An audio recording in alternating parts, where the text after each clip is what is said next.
आप सभी को मेरी तरफ से नमस्कार। Welcome in PVC academy. आज की क्लास के अंदर हम बात करेंगे क्लास 8th साइंस के बारे में, जिसके अंदर आज का जो टॉपिक होगा वो chapter number 15 some natural phenomena. इसके अंदर सबसे पहले हम बात करेंगे लाइटनिंग के बारे में। तो इसको डिफाइन करेंगे। It is an electric spark but on a huge scale.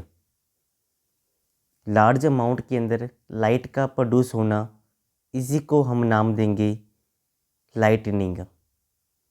इसमें क्या होगा, एक क्लाउड से दूसरे क्लाउड की ओर चार्ज ट्रांसफ़र होगा और इसके बाद ये चार्ज अगर ये ग्राउंड की तरफ आएगा तो इसी को हम बोलेंगे लाइटनिंग। आगे मैं आपको बताऊं इलेक्ट्रोस्टैटिक फोर्स। तो कोई भी दो चार्ज बॉडी जिनके ऊपर कोई भी फोर्स लगे, कोई भी फोर्स का मतलब अट्रैक्टिव और रिपल्सिव, उसी को हम बोलेंगे इलेक्ट्रोस्टैटिक फोर्स। इस फोर्स के अंदर दोनों बॉडी चार्ज हो सकती हैं और इसके अलावा अगर एक बॉडी चार्ज हो और दूसरी अनचार्ज हो तो इनके बीच में जो फोर्स लगेगी इसको भी आप इलेक्ट्रोस्टैटिक फोर्स बोलोगे। तो सबसे पहले चार्ज को प्रोड्यूस करने का कौन सा मेथड होगा? By friction. फ्रिक्शन के बारे में बात करें तो friction means if one object is rub with other object then transfer of charge is occur. वैसे तो नेचर में जितनी बॉडी होंगी उनके ऊपर चार्ज जीरो होगा। जैसे ही आप एक बॉडी को दूसरी बॉडी के साथ रब करोगे तो एक बॉडी के ऊपर नेगेटिव और दूसरी बॉडी के ऊपर चार्ज पॉजिटिव आ जाएगा। जैसे ही आपने बॉडी को रब किया तो इसी प्रोसेस को हम बोलेंगे फ्रिक्शन। आगे मैं आपको बताऊं टाइप्स ऑफ चार्ज के बारे में। तो दो टाइप्स के चार्ज की बात की थी बेंजामिन फ्रैंकलिन ने। एग्जाम्पल की बात करें, अगर आप किसी ग्लास रोड को सिल्क के कपड़े के साथ रब करोगे तो इस टाइम क्या होगा, ग्लास रोड के ऊपर पॉजिटिव चार्ज और सिल्क के ऊपर नेगेटिव चार्ज आ जाएगा। सेकंड एग्जांपल के अंदर एवोनाइट रोड, इसको आप फुर के साथ रब करोगे तो एवोनाइट रोड के ऊपर नेगेटिव चार्ज आएगा। तो इस तरह से किसके ऊपर नेगेटिव आएगा, किसके ऊपर पॉजिटिव आएगा, इन सभी के बारे में आप याद रखोगे। आगे हम बात करें नेचर ऑफ चार्ज। जैसे मैंने आपको बताया था जो सेम चार्ज होंगी repel each other and different charge attract each other. आगे हम बात करेंगे टेस्ट फॉर इलेक्ट्रिफिकेशन, मतलब कि कौन कौन से टेस्ट होंगे। अगर आपने ऐसी बॉडी ली है जिसके ऊपर चार्ज जीरो है, मतलब कि फॉर न्यूट्रल ऑब्जेक्ट, तो इस कंडीशन के अंदर क्या होगा, वो ऑब्जेक्ट पॉजिटिव और नेगेटिव दोनों बॉडी से अट्रैक्ट होगा। अगर आपने पॉजिटिव चार्ज वाली बॉडी ली है तो पॉजिटिव चार्ज को रिपेल करेगा। अगर आपने नेगेटिव चार्ज की बॉडी ली है तो वो नेगेटिव चार्ज के द्वारा रिपेल होगा। इसको आप बोलोगे टेस्ट ऑफ इलेक्ट्रिफिकेशन। आगे हम बात करें किसी एटम के बारे में। जितने भी सब्सटेंस होंगे वो सभी एटम से बने होंगे। तो एटम के अंदर फर्दर 3 पार्टिकल्स होंगी, proton, electron and neutron. Proton की बात करें, प्रोटॉन एंड न्यूट्रॉन दोनों न्यूक्लियस के अंदर होंगे और जो आउटर मोस्ट शेल होगा उसमें इलेक्ट्रॉन होंगे। चार्ज की बात करें तो प्रोटॉन के ऊपर चार्ज पॉजिटिव, इलेक्ट्रॉन के ऊपर नेगेटिव और न्यूट्रॉन के ऊपर चार्ज जीरो होगा। आगे मैं आपको बताऊं कंडीशन 1, अगर पॉजिटिव चार्ज और नेगेटिव चार्ज दोनों बराबर हुए तो एटम के ऊपर चार्ज जीरो होगा। जैसे कि +5 और -5 दोनों का आप ऐड करोगे तो आपको 0 मिलेगा। कंडीशन 2 के अंदर अगर नंबर ऑफ प्रोटॉन इलेक्ट्रॉन से ज़्यादा हुए तो, प्रोटॉन का मतलब पॉजिटिव वाले नेगेटिव वाले से ज़्यादा होंगे तो चार्ज एटम के ऊपर पॉजिटिव होगा। अगर अगली कंडीशन की बात करें, कंडीशन 3 की, इसके अंदर प्रोटॉन इलेक्ट्रॉन से कम होंगे तो एटम के ऊपर नेगेटिव चार्ज होगा। मैंने अभी आपको बताया था कि चार्ज को आप फ्रिक्शन के द्वारा प्रोड्यूस कर सकते हो। सेकेंड मेथड के अंदर चार्जिंग बाय कंडक्शन, इसमें हम क्या करेंगे, एक चार्ज बॉडी को दूसरी अनचार्ज बॉडी के पास रखेंगे विद टच, बिल्कुल पास रखेंगे तो क्या होगा, जिस बॉडी के ऊपर चार्ज होगा और इस बॉडी के ऊपर चार्ज नहीं होगा तो वो चार्ज ट्रांसफ़र होना शुरू हो जाएगा। जैसे बॉडी ए और बॉडी बी, बॉडी ए के ऊपर चार्ज पॉजिटिव और बॉडी बी के ऊपर कोई भी चार्ज नहीं है, तो रिजल्ट में आपको क्या दिखेगा कि चार्ज बॉडी से अनचार्ज बॉडी में चार्ज ट्रांसफ़र होगा। इसको आप नाम दोगे चार्जिंग बाय कंडक्शन। आगे मैं आपको बताऊं चार्जिंग बाय इंडक्शन। इसमें हम क्या करेंगे, चार्ज बॉडी को अनचार्ज बॉडी के पास डिस्टेंस के साथ रखेंगे और इसमें जो दूसरी बॉडी में चार्ज प्रोड्यूस होगा वो, इस प्रोसेस का जो नाम होगा वो इंडक्शन होगा। इस टाइम इंडक्शन में क्या होगा, अगर आपने पॉजिटिव चार्ज की बॉडी रखी है तो जो अनचार्ज बॉडी होगी उसके ऊपर नेगेटिव चार्ज प्रोड्यूस होगा, मतलब कि उल्टा चार्ज प्रोड्यूस होगा इन द इंडक्शन। लेकिन कंडक्शन में तो क्या था, अगर पॉजिटिव चार्ज की बॉडी रखी है तो पॉजिटिव चार्ज ही ट्रांसफ़र होगा, लेकिन इंडक्शन के अंदर इसका उल्टा होगा। ट्रांसफ़र ऑफ चार्ज, अगर चार्ज के ट्रांसफ़र होने की बात करें तो सबसे पहले विलियम गिलबर्ट के द्वारा बताया गया था। तो इसके लिए इनके द्वारा गोल्ड लीफ इलेक्ट्रोस्कोप बनाया गया। इलेक्ट्रोस्कोप को डिफाइन करें तो it is an instrument used for detecting electrical charge and it's nature on an object. तो इसको बनाने के लिए सबसे ऊपर क्या होगी, ब्रास की डिस्क होगी, उसके बाद एक स्टॉपर होगा इसको बंद करने के लिए, उसके बाद ब्रास की ही रोड बनाएंगे, मेटल फॉयल बनाएंगे और ब्रास की रोड को आप गोल्ड लीफ के साथ जोड़ दोगे। बाद में इस सभी इंस्ट्रूमेंट को एक ग्लास के कंटेनर में बंद कर दोगे ताकि एयर का इसके ऊपर कोई भी इफेक्ट देखने को ना मिले, हवा के द्वारा ना हिले।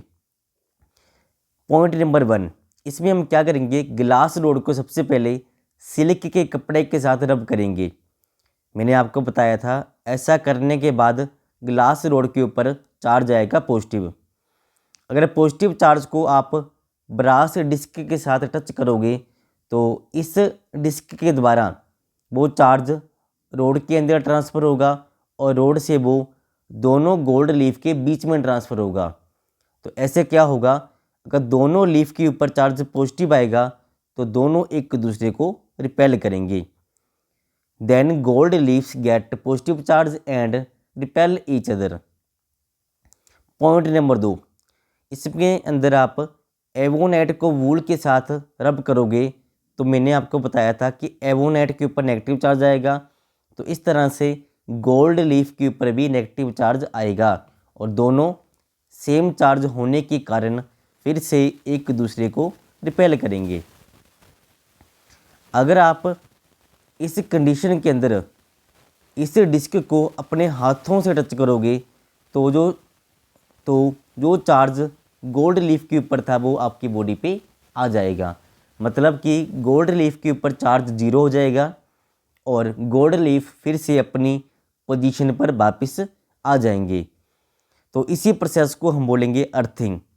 अर्थिंग की बात करें तो process of transferring of charge from a charge object to the earth is called earthing.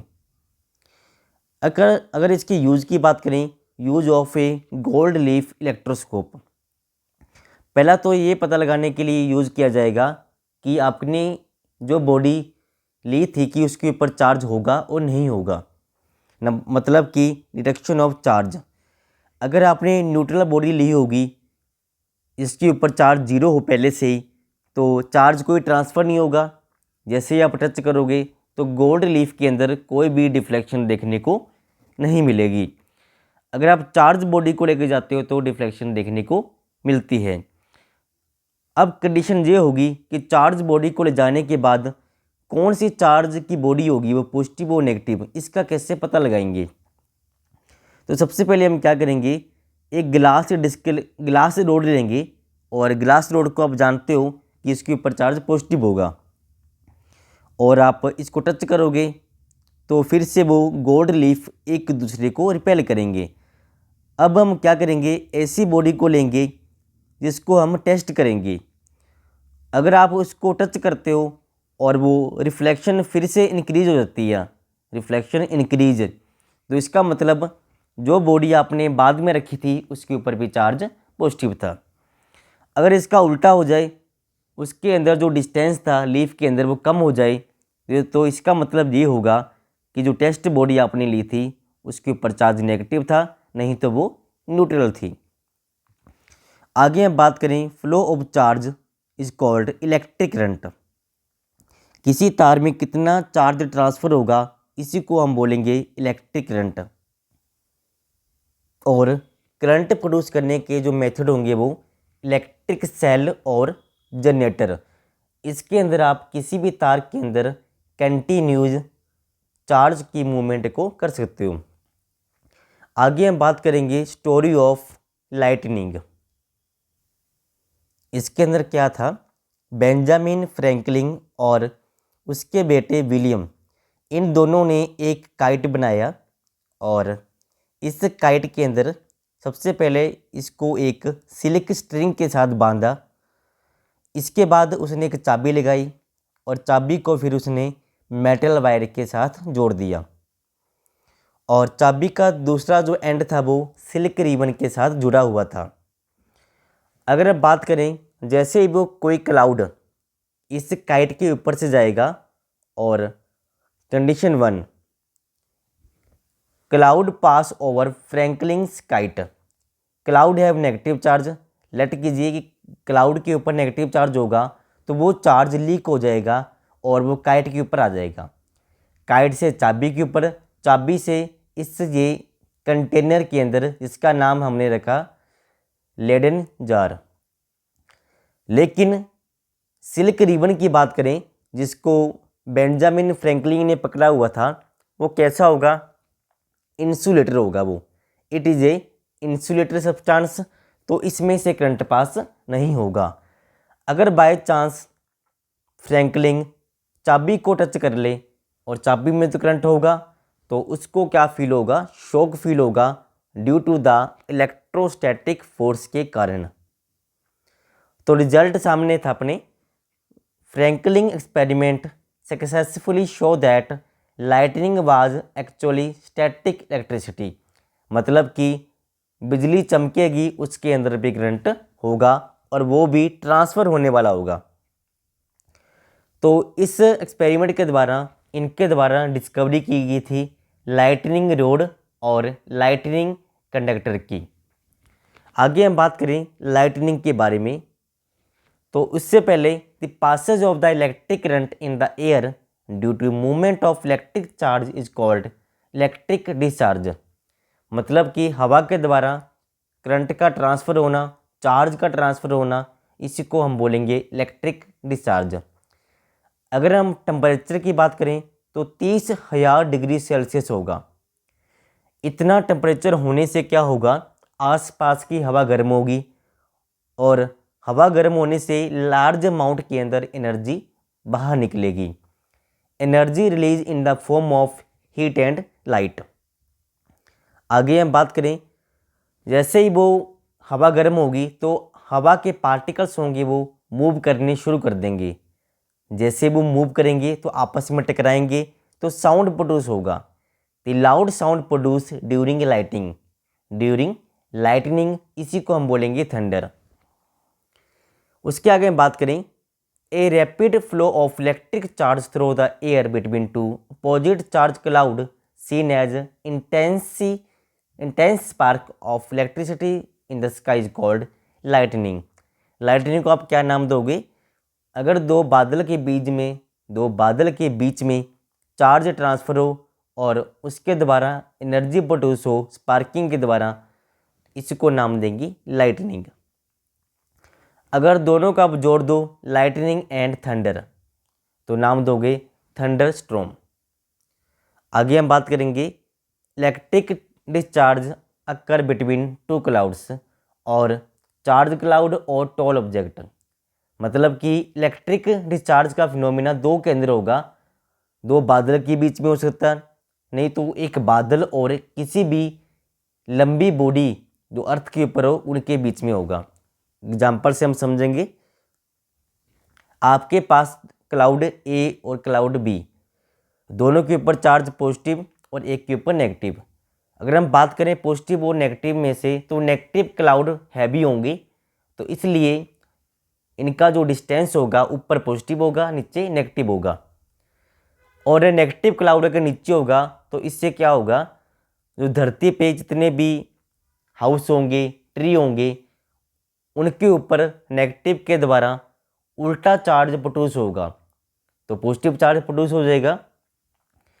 तो हम जानते हैं कि नेगेटिव और पॉजिटिव दोनों एक दूसरे को करेंगे अट्रैक्ट, तो इसी को हम नाम देंगे lightning strike. When electric charge flow between A charge cloud and A tall building, इसको नाम देंगे लाइटनिंग स्ट्राइक। अब हम बात करें हार्मफुल इफेक्ट ऑफ लाइटनिंग, तो कौन कौन से नुकसान हो सकते हैं इसके द्वारा? Cause fire, shatter buildings, destruction of damage to poverty, burn tree and cause forest fire, it injures and even kill animal and human. इतने नुकसान देखने को मिलेंगे। मैंने भी आपको बताया था कि फ्रैंकलिन के द्वारा लाइटनिंग कंडक्टर की डिस्कवरी की गई थी, तो इसके बारे में थोड़ा सा पढ़ेंगे हम। किसी भी घर के अंदर उसके साथ साथ एक मेटल की प्लेट के द्वारा एक मेटल रोड लगाई जाएगी जिसकी हाइट घर से बड़ी होगी। जैसे ही वो नेगेटिव क्लाउड ऊपर से जाएगा तो इस रोड के ऊपर चार्ज पॉजिटिव आ जाएगा और पॉजिटिव चार्ज रोड के द्वारा ग्राउंड में चला जाएगा, जिसको नाम देंगे earthing. A lightning conductor is a device that is fixed on the top of a tall building to protect them from damage due to lightning. Lightning के द्वारा जो नुकसान होगा उनसे बचने के लिए हम इसका यूज करेंगे। इसके आगे हम बात करें safety measure to be taken during lightning.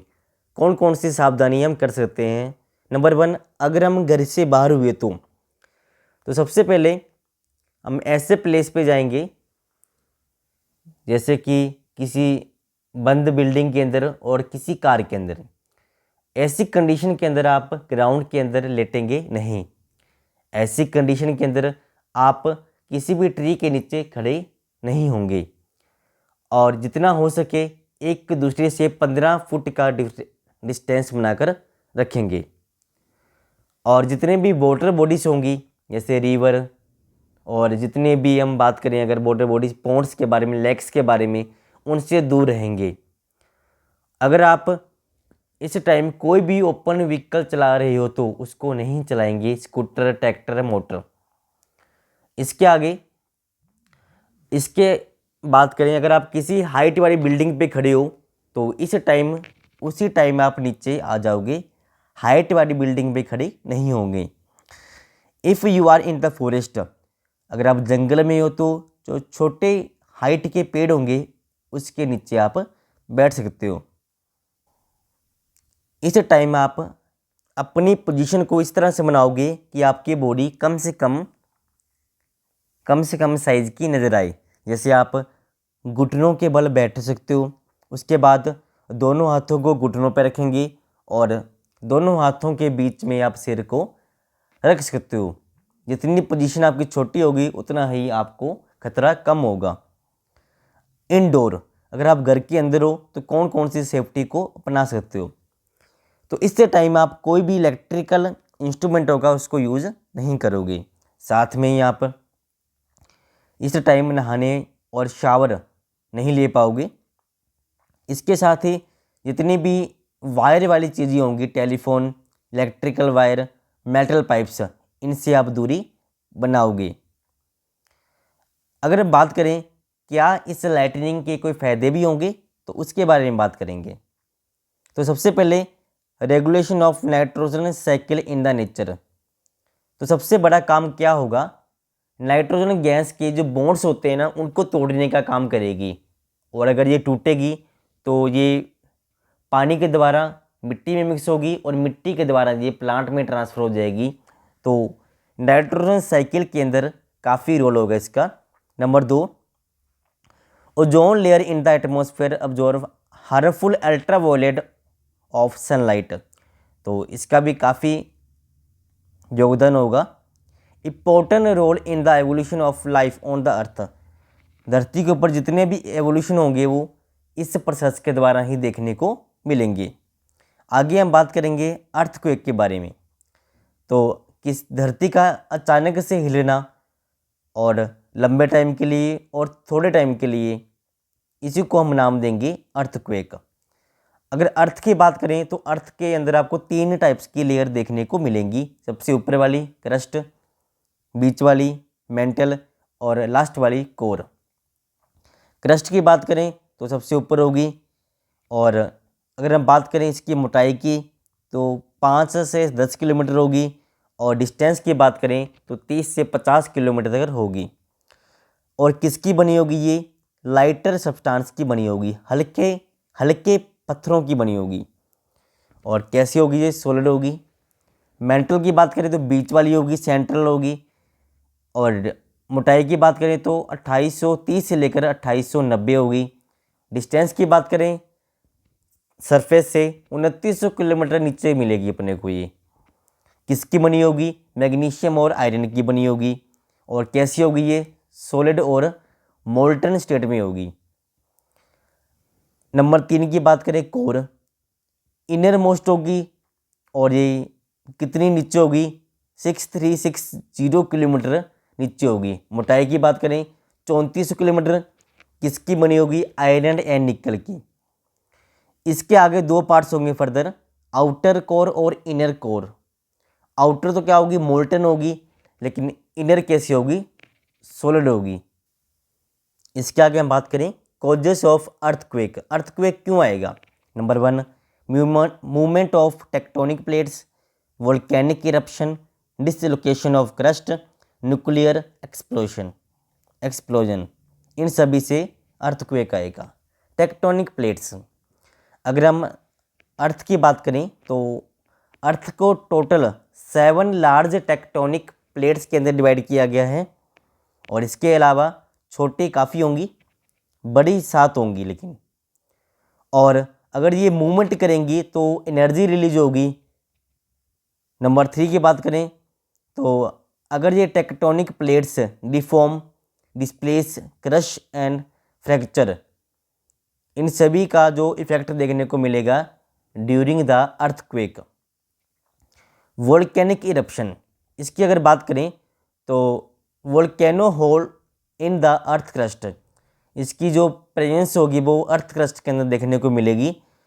Molten rocks and hot gas under high pressure rush out, जैसे ही वोल्केनिक इरप्शन होगा तो धरती के अंदर से मोल्टन रॉक्स और गर्म गैस बाहर निकलेंगी। और इसी टाइम क्या होगा, लार्ज अमाउंट में एनर्जी बाहर देखने को मिलेगी। डिसलोकेशन ऑफ क्रस्ट, धरती की बात करें तो क्रस्ट के अंदर काफ़ी वीक पॉइंट्स देखने को मिलेंगी। इस वीक पॉइंट्स को हम बोलेंगे faults. Fault occur along the boundary of the tectonic plates, tectonic plates की जो बाउंड्री होगी उसके एंड पर देखने को मिलेंगे। Week zone also called seismic and fault zone. India की बात करें तो कश्मीर के अंदर, हिमालय के अंदर, नॉर्थ ईस्ट के अंदर, run of Kutch and Rajasthan के अंदर देखने को मिलेंगे। नंबर 4 की बात करें nuclear explosion, vibration produce during underground nuclear explosion called earthquake. Earth के अंदर वाइब्रेशन पैदा होगी तो इसी को नाम देंगे अर्थक्वेक। तो इम्पोर्टेंट टर्म्स के बारे में बात करेंगे। सबसे पहले सेस्मिक फोकस, जिस पॉइंट के ऊपर अर्थक्वेक आना शुरू होगा अर्थ के अंदर, इसको नाम देंगे सेस्मिक फोकस। उसके बाद फोकल डेप्थ, कितना वो पॉइंट नीचे होगा सरफेस से, उसको नाम देंगे फोकल डेप्थ।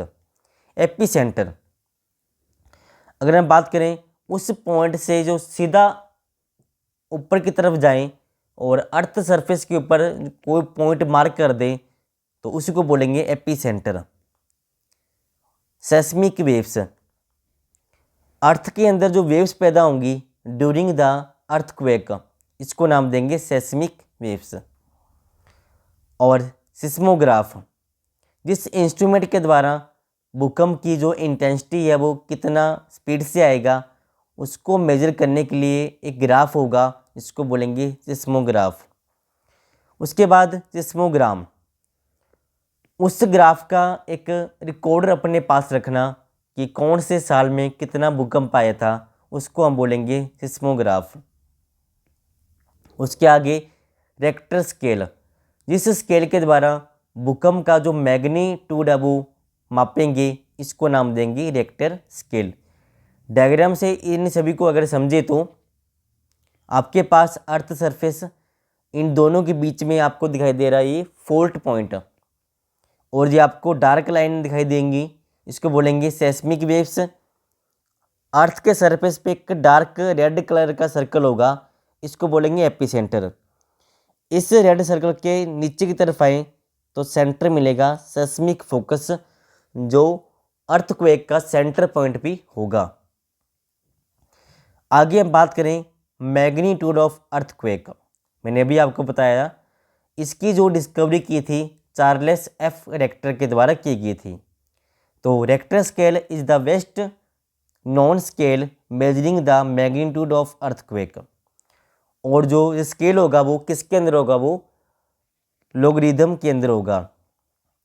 इसका मतलब क्या होगा, अगर आपके पास 4 का भूकंप आया 4 मैग्नीट्यूड का और दूसरी तरफ आपके पास आया 5 का, तो इसको आप बोलोगे 10 times more than the 5.0 magnitude earthquake. इसका मतलब ये होगा। अब अर्थक्वेक के टाइम में कौन कौन से इफेक्ट देखने को मिलेंगे। Number 1, building, bridge, factory, dam जो होंगे वो सब टूट जाएंगे। स्पार्किंग की कंडीशन पैदा हो सकती है इसके अंदर, और जितना भी वाटर सप्लाई सिस्टम होता है वो अर्थ के अंदर, उसको भी नुकसान देखने को मिलेगा। Tremor in the hilly area, जितने भी हिली एरिया होंगे उसके अंदर एक कंपन देखने को मिलेगा। Sewer system can burst open, sewer system भी खराब होगा, बाढ़ आने का खतरा बना रहेगा। मोबाइल सिस्टम, मोबाइल टावर वो खराब हो जाएंगे। और इसके अलावा अगर ये भूकंप पानी के अंदर आएगा तो सी वेव्स पैदा होंगी, जिसको नाम देंगे सुनामी नाम देंगे इसको। अर्थक्वेक के टाइम कौन कौन से बिल्डिंग बनाए, किस टाइप की बिल्डिंग बनाई, उसके बारे में बात करते हैं। बिल्डिंग ऐसी हो जो लाइट कंस्ट्रक्शन मटेरियल का यूज़ करके बनाई गई हो, क्योंकि इसके द्वारा ज़्यादा नुकसान नहीं होगा। नंबर 2, दीवारों के ऊपर कप बोर्ड का यूज़ करेंगे, इससे दीवारें जल्दी से नहीं गिरेंगी। दीवारों के ऊपर लगने वाली घड़ी, फोटो फ्रेम, वाटर हीटर, इसको आप प्रॉपर तरीके से लटकाओगे ताकि वो आसानी से ना गिरे। इसके अलावा बिल्डिंग के अंदर आग बुझाने वाला सामान होना चाहिए, और बिल्डिंग के अंदर ऐसे दरवाजे बनाए जिनको खोलना भी आसान हो और सीधे वो ओपन एरिया में खुलते हों। अगर अर्थक्वेक आ जाए तो कौन कौन सी सेफ्टी को अपनाएं। अगर हम घर से बाहर हैं तो ओपन एरिया में चले जाएं। अगर आप ट्रैवलिंग करते हो तो ट्रैवलिंग ना करें, उस टाइम रुक जाएं। इसके अलावा आप किसी भी बड़ी बिल्डिंग से, ट्री से और ब्रिज से दूर खड़े हों। अगर आप घर के अंदर हो तो आप किसी टेबल के अंदर चले जाएं। नंबर 2, अगर आप बेड के ऊपर बैठे हो तो अपना जो हेड है वो पिल्लो से कवर करें। नंबर 3, अगर आप किचन के अंदर हो तो गैस सप्लाई को बंद कर दें। इसके अलावा किचन के अंदर रेफ्रिजरेटर और इन सभी से दूर हो जाएं। इसके अलावा आप अपने घर के अंदर विंडो, बुक केस और हैवी मिरर से भी दूरी बना के रखें। इसके अलावा अगर आप कोशिश करें तो ओपन एरिया में चले जाएं, जैसे कि पार्क और गार्डन में आप जा सकते हो। तो इस तरह से मैंने आज की वीडियो के अंदर आपको बताया चैप्टर नंबर 15, इसका नाम था नेचुरल फिनोमिना। तो अगर वीडियो आपको पसंद आया हो तो इसको लाइक करें, शेयर करें और दूसरे बच्चों को भी इसके बारे में बताएं। आज के लिए इतना ही, धन्यवाद।